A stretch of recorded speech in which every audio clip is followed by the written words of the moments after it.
When Navy SEALs worked with Korean UDT forces in Vietnam, they quickly realized they were partnered with warriors who made them look tame by comparison. This is the untold story of an alliance that operated in the darkest corners of the war, where official briefings painted Korean troops as disciplined professionals, but combat memoirs and classified after-action reports reveal something far more complex. American SEALs discovered that their Korean counterparts, hardened by their own brutal civil war, fought with an intensity that both impressed and disturbed them. These weren't just different tactics. This was a completely different approach to warfare, shaped by memories of communist atrocities on the Korean peninsula and fueled by a personal vendetta that American operators struggled to understand. Captured Viet Cong documents warned their fighters to avoid contact with Korean units unless victory was certain. If you're a veteran who served alongside ROK forces, you know exactly what I'm talking about. For everyone else, prepare to learn about the alliance everyone feared to discuss. If you value unvarnished military truth, subscribe. Check the description for full sourcing. By 1967, American SEALs operating in the coastal regions of South Vietnam had learned to recognize the telltale signs of a Korean area of operations. The villages were quieter. The civilians moved differently, with a nervous energy that spoke of recent fear. Most telling of all, the enemy contact reports from these sectors read like ghost stories, vast stretches of territory where Viet Cong simply refused to operate.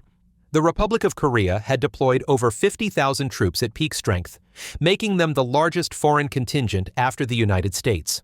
On paper, the ROK Marine Blue Dragon Brigade, the Army's Tiger and Capital Divisions, and their Navy Special Warfare Flotilla were just another responsible partner in the Free World Military Assistance Forces. The briefing slides showed disciplined units following the same rules of engagement as American forces, conducting standard pacification operations in their assigned tactical areas of responsibility. The reality painted in after-action reports and classified intelligence assessments told a drastically different story. Captured Viet Cong documents, later translated by military intelligence, contained explicit warnings for communist fighters to avoid contact with Korean units unless victory was absolutely certain. These weren't the standard tactical advisories issued about well-equipped American units. These were warnings tinged with genuine fear. North Vietnamese Army regulars who had faced B-52 strikes and survived coordinated helicopter assaults spoke of Korean Marines with a respect bordering on dread. American advisors attached to ROK units filed reports that praised Korean fieldcraft and fire discipline while carefully avoiding detailed descriptions of their interrogation techniques and village sweep procedures. The numbers themselves told part of the story. Approximately 320,000 South Korean troops rotated through Vietnam between 1964 and 1973. They suffered roughly 5,000 killed in action and over 10,000 wounded, devastating casualties for a nation still technically at war with North Korea and defending its own border against constant infiltration attempts. These weren't garrison troops pulling safe assignments in rear areas. Korean Marines fought major engagements like the Battle of Tra Bin Dong in 1967, where they beat back numerically superior Viet Cong and People's Liberation Armed Forces in sustained combat that left the battlefield littered with enemy dead. For American SEALs and underwater demolition teams operating in adjacent sectors, the Korean presence created an unusual tactical environment. Areas under ROK control were considered among the safest in Vietnam, but not because they were peaceful. Enemy infiltration rates dropped to almost zero in Korean tactical areas of responsibility because the Viet Cong had learned through bitter experience that probing attacks and harassment operations against Korean positions invariably resulted in massive retaliation against surrounding villages. Korean doctrine emphasized collective responsibility and area denial through psychological warfare as much as superior firepower. When a Korean outpost took sniper fire, the response often involved cordoning off entire hamlets and conducting house-to-house searches that left lasting impressions on the civilian population. American Special Operations personnel quickly learned that requesting support from Korean units came with implicit understanding of their methods. Korean Marines approached village sweeps with systematic thoroughness that impressed American observers even as it made them uncomfortable. Suspected Viet Cong sympathizers faced interrogation techniques that bypassed the formal prisoner processing procedures outlined in Allied doctrine. Korean interpreters were rare, and ROK officers had little patience for the complex network of South Vietnamese translators that American forces relied upon. They developed their own pidgin Vietnamese vocabulary, focused on essential tactical questions, and backed their inquiries with visible displays of force that produced remarkably fast results. The intelligence picture that emerged from Korean operations painted a complex portrait of counterinsurgency warfare stripped of political niceties. Korean units maintained detailed files on village leadership structures and family networks that suspected Viet Cong supporters used for communication and supply. Their company tactical bases, scattered throughout remote areas of central Vietnam, served as launch points for aggressive patrolling operations that kept constant pressure on enemy logistics networks. Unlike American units that rotated through areas on temporary sweeps, Korean forces established permanent presence and held terrain with an intensity that reflected their own experience fighting communist infiltrators along the demilitarized zone. The psychological impact of Korean tactics extended far beyond their immediate tactical areas of responsibility. Vietnamese civilians who fled Korean-controlled regions carried stories that spread throughout the refugee networks feeding into American-controlled safe areas. These accounts described interrogation sessions that produced vital intelligence about Viet Cong tunnel networks and weapons caches, but at a human cost that violated every principle of the hearts and minds doctrine that American advisors had been trained to implement. Korean officers made no apologies for their methods, pointing to the survival rates of their own units and the dramatic reduction in enemy activity within their sectors as justification for techniques that American military lawyers would have classified as war crimes. For SEALs who prided themselves on surgical precision and minimal collateral damage, working alongside Korean forces presented moral challenges that weren't covered in any training manual. Joint operations often involved Korean units providing security and area control, while American special operations teams conducted specific target raids or prisoner snatches. The division of labor seemed clean on tactical planning boards, but the reality involved American operators benefiting from intelligence gathered through Korean interrogation methods while maintaining plausible deniability about how that information was obtained. The unspoken arrangement allowed American units to maintain their operational effectiveness, while Korean allies absorbed the moral and legal liability for the brutal aspects of counterinsurgency warfare that Washington preferred not to acknowledge officially. The technical reality of combat swimming operations in Vietnam revealed the brutal physical demands that separated elite units from conventional forces. A fully equipped combat swimmer carried between 60 and 80 pounds of gear before hitting the water.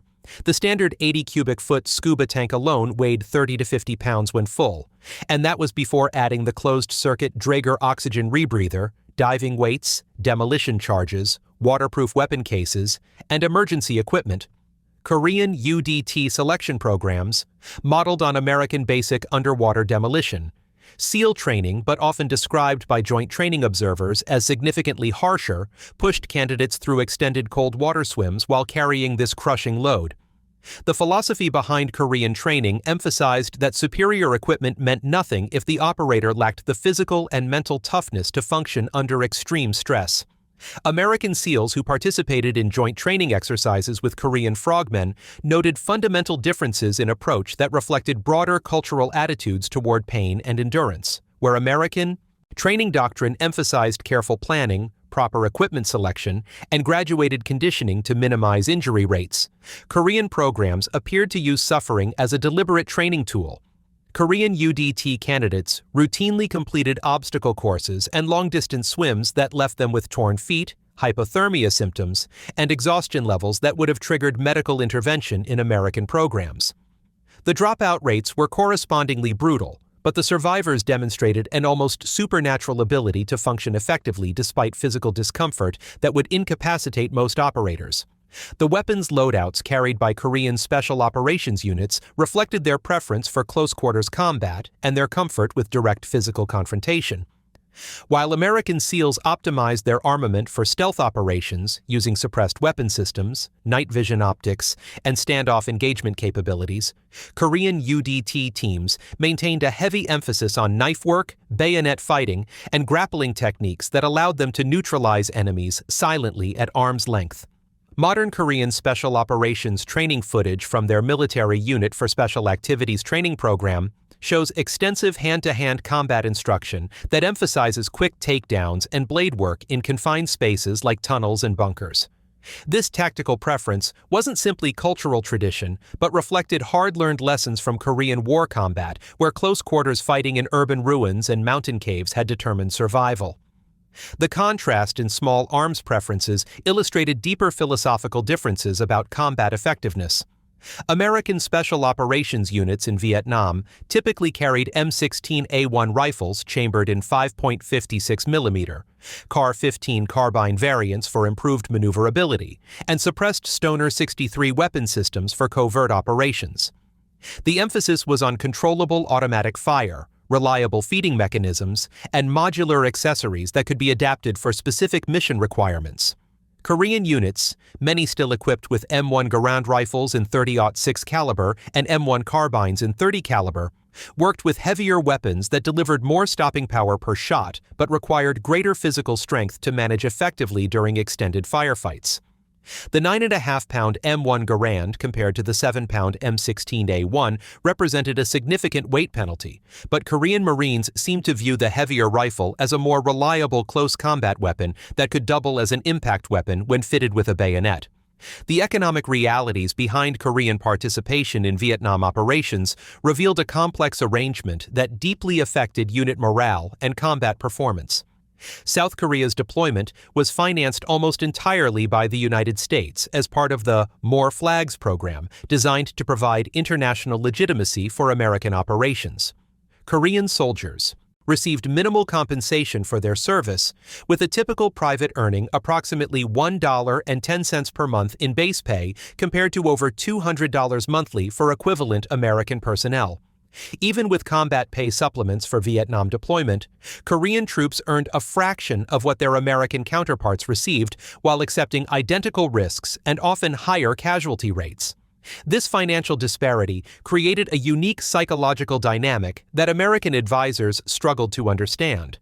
Korean units displayed motivation levels that seemed inconsistent with their poor compensation, fighting with an intensity that suggested personal investment rather than mercenary duty.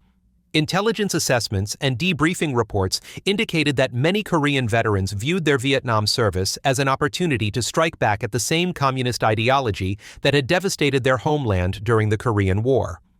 The personal nature of their anti-communist sentiment, combined with memories of atrocities committed by North Korean and Chinese forces during the early 1950s, created a level of hatred that transcended normal military professionalism.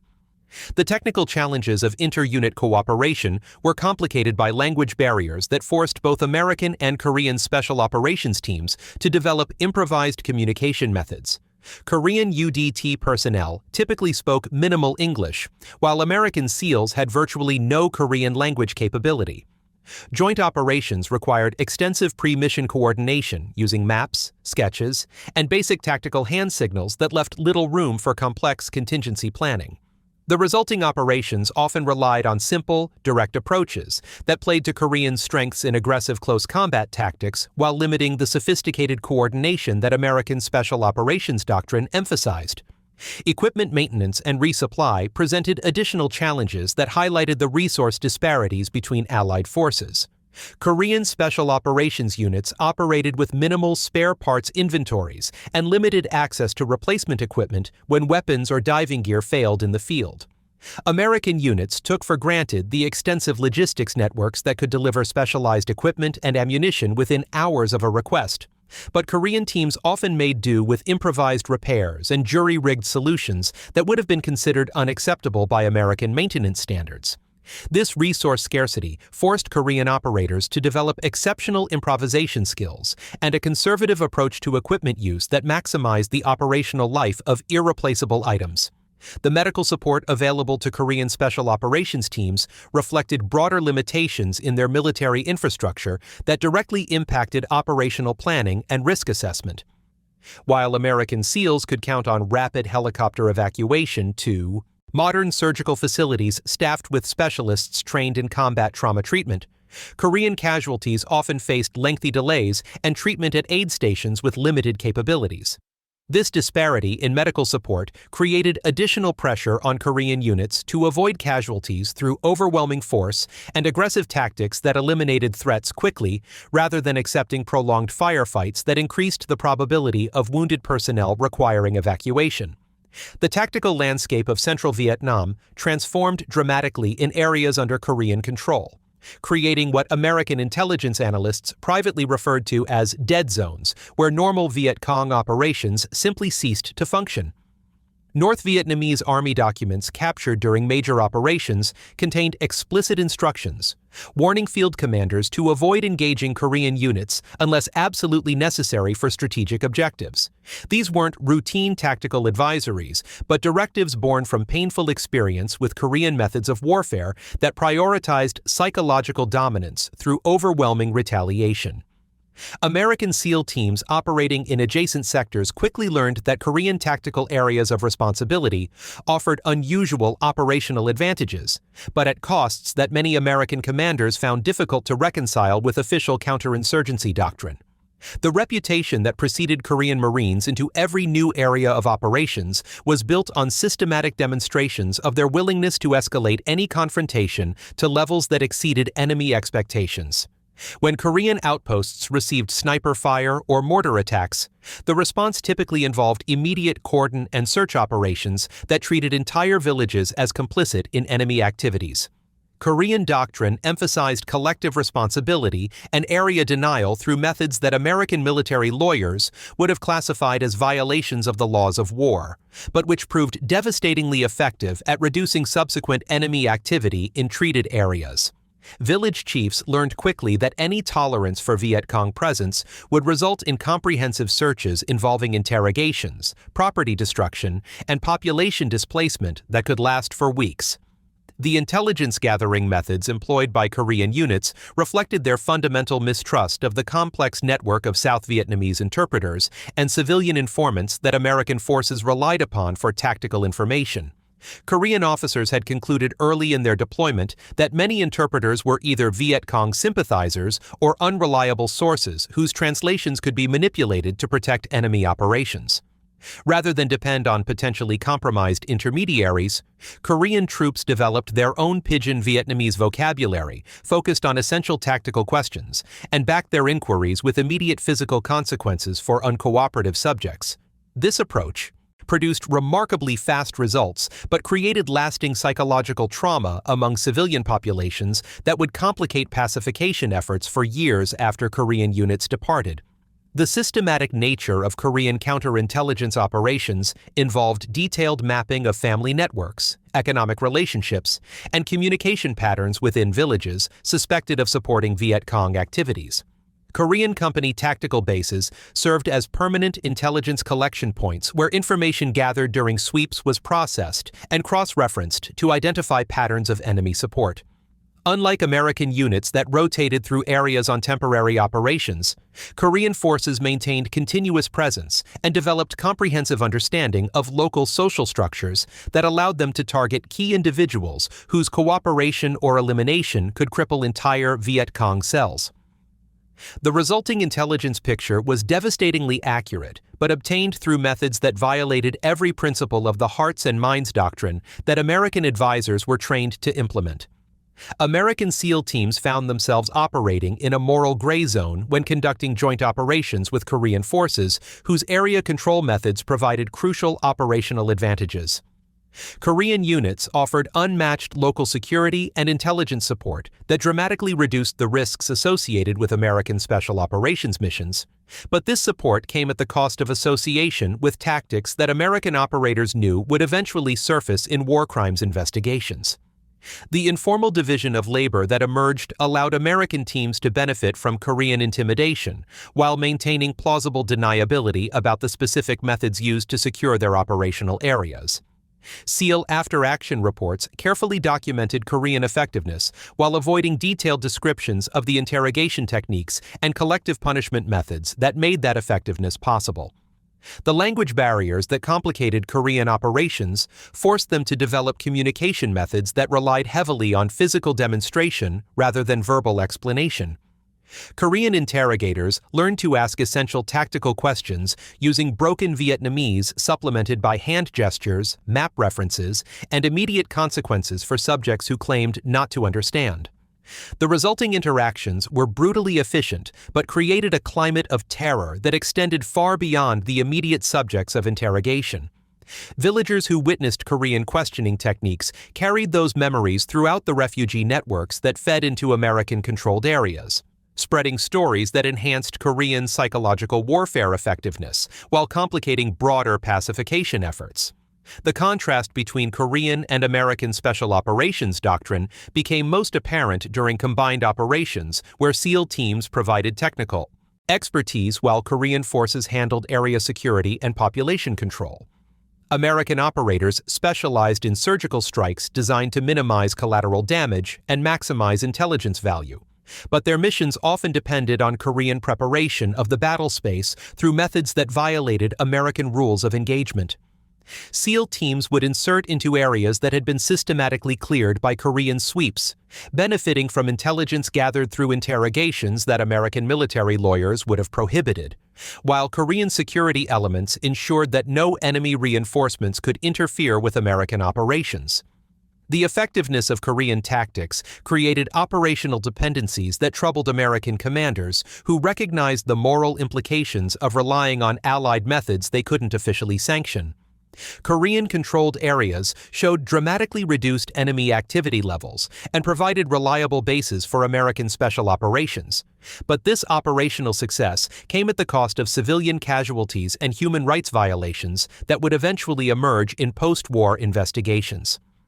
American intelligence assessments acknowledged Korean effectiveness while carefully avoiding documentation of the specific methods that produced those results, creating a deliberate blind spot in official records that protected American commanders from legal liability while allowing them to benefit from Korean brutality. The psychological impact of Korean operations extended far beyond their immediate tactical areas of responsibility, creating ripple effects throughout South Vietnamese society that complicated American pacification efforts.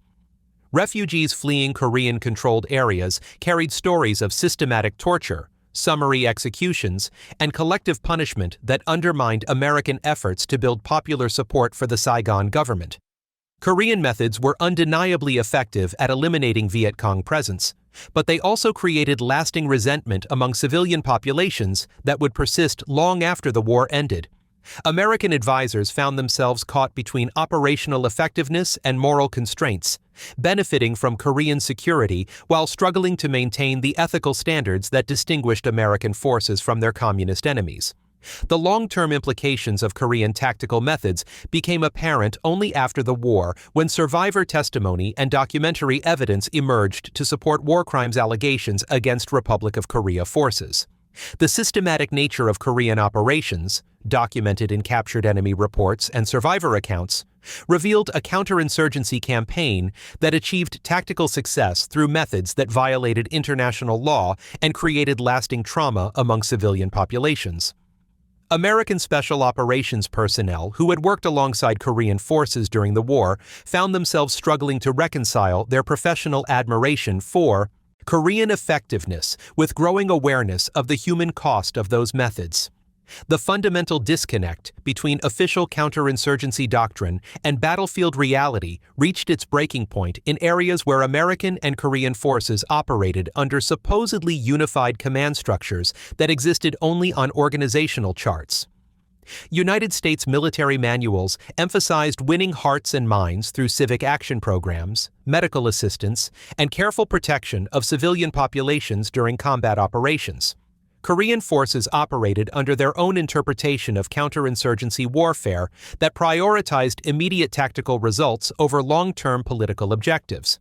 The resulting contradiction created an operational environment where American advisors found themselves simultaneously praising Korean effectiveness and struggling to reconcile Korean methods with the legal and ethical constraints that governed their own operations. The body count culture that dominated American military thinking during the Vietnam War found its most extreme expression in Korean tactical doctrine that treated enemy casualties as the primary measure of operational success. American military leadership had embraced statistical measures of progress that reduced complex counterinsurgency operations to simple numerical comparisons between friendly and enemy losses. Korean commanders, drawing from their experience during the Korean War where high enemy casualty counts had meant survival for their own units, interpreted this emphasis on body counts as authorization for tactics that maximized enemy deaths regardless of the circumstances surrounding those casualties.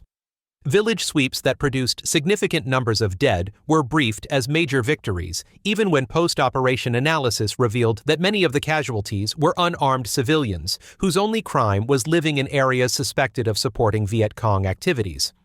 The Geneva Conventions and international laws of war that theoretically governed all Allied operations in Vietnam proved inadequate to address the reality of Korean combat methods shaped by their own traumatic experience with communist forces during the 1950s. Korean military doctrine had been forged in a conflict where communist forces had systematically executed prisoners, tortured captured personnel, and massacred civilians suspected of supporting United Nations forces. Korean veterans who now held senior positions in Vietnam had witnessed or survived atrocities that created a fundamental mistrust of any legal framework that required humane treatment of communist combatants. To Korean commanders, Viet Cong suspects were not protected persons entitled to due process, but representatives of the same ideology that had burned Korean villages and murdered Korean families during their own civil war. The More Flags program that brought Korean forces to Vietnam represented a political compromise that satisfied American desires for international legitimacy while providing South Korea with desperately needed foreign currency and military aid. The financial arrangements underlying Korean participation revealed the mercenary nature of an alliance that American propaganda portrayed as ideological solidarity against communist expansion. Korean soldiers fought and died for a fraction of American military pay, while American taxpayers funded Korean participation through aid programs that enriched Korean construction companies and provided hard currency for South Korean economic development. Korean troops understood that their government was essentially renting their services to the United States, but they also recognized that Vietnam offered an opportunity to strike back at communist forces that posed an ongoing threat to their own homeland. The command structure that theoretically unified American and Korean operations broke down at the tactical level, where Korean commanders maintained operational independence that allowed them to interpret rules of engagement according to their own tactical requirements. American military lawyers had developed elaborate procedures for processing prisoners, investigating civilian casualties, and documenting potential war crimes. But these procedures applied only to American forces and could not be imposed on Allied units that operated under their own national command authorities. Korean commanders acknowledged American operational coordination requirements while maintaining that their tactical methods were matters of national prerogative that could not be subject to American legal oversight.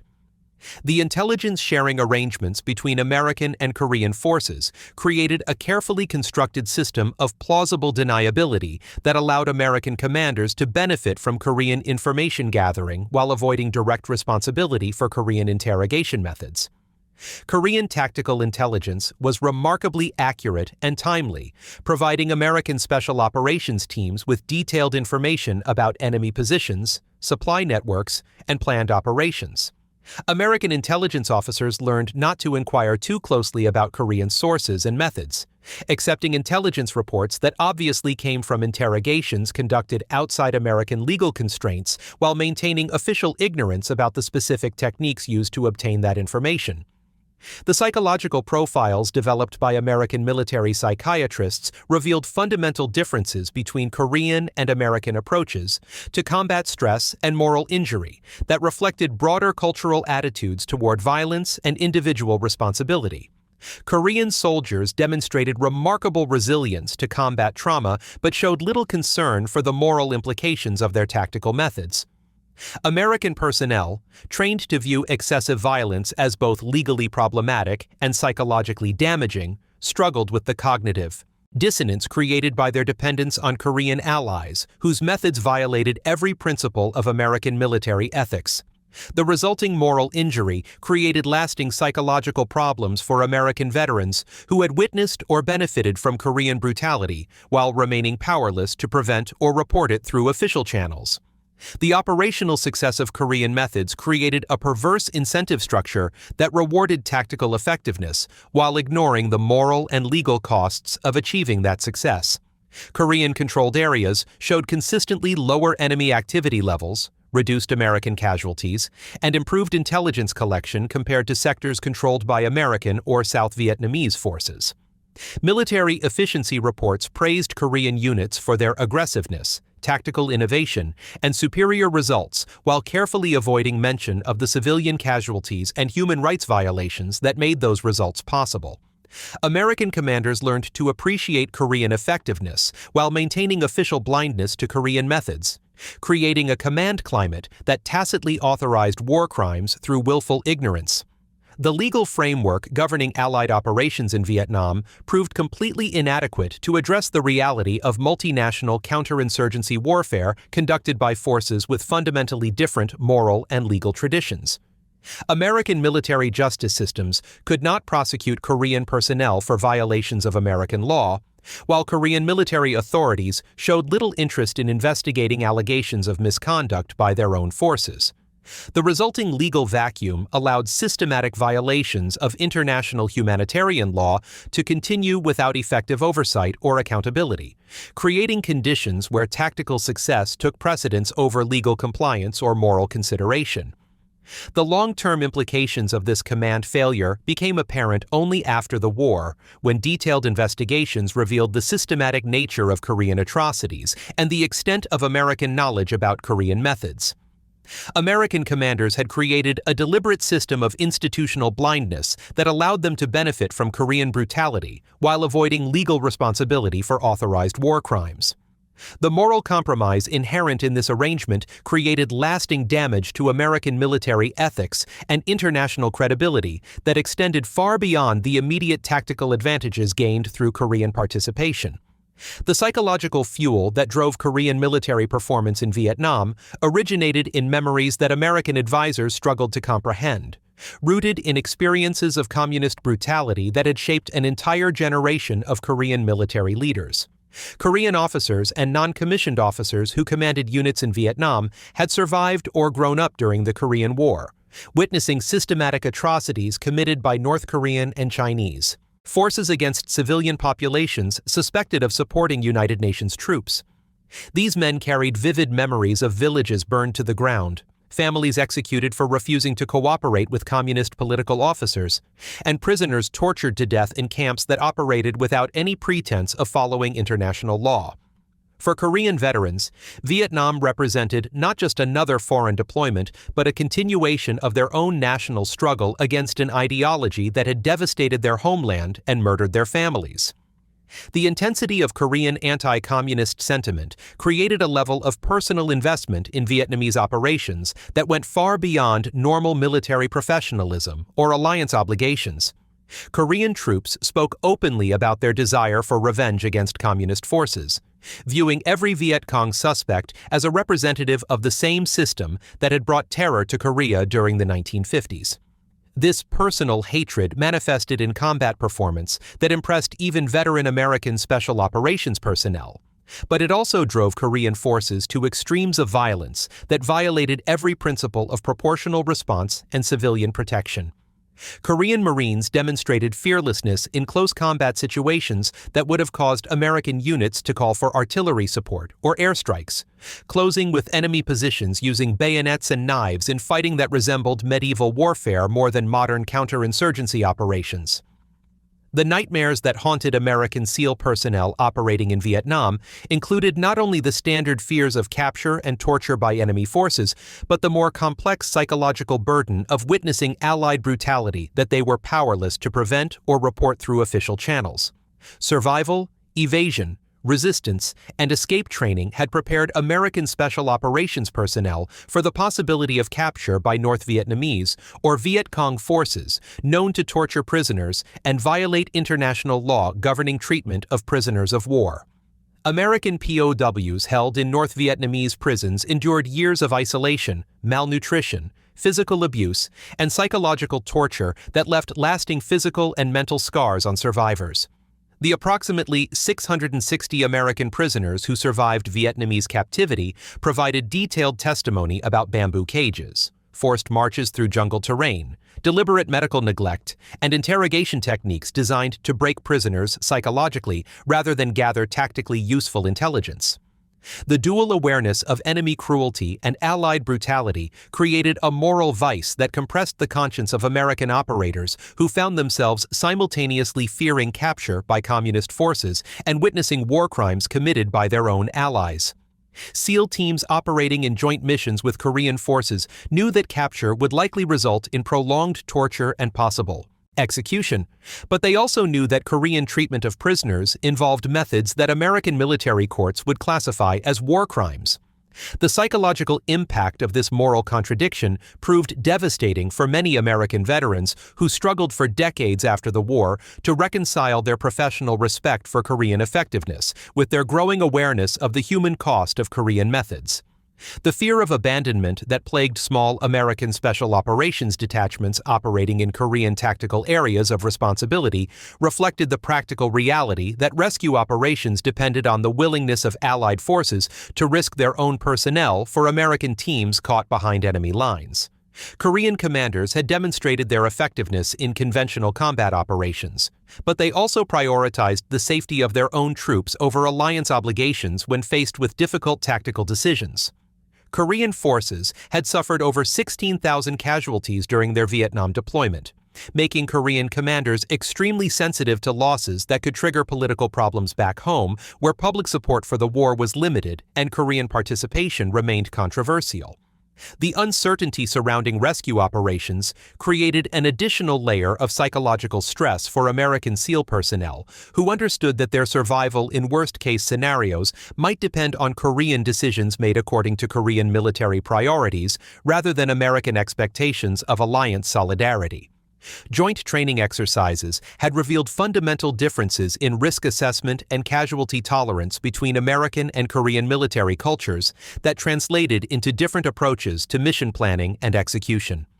Korean Special Operations personnel accepted higher levels of risk and were willing to continue operations despite casualty rates that would have triggered mission abort decisions by American commanders.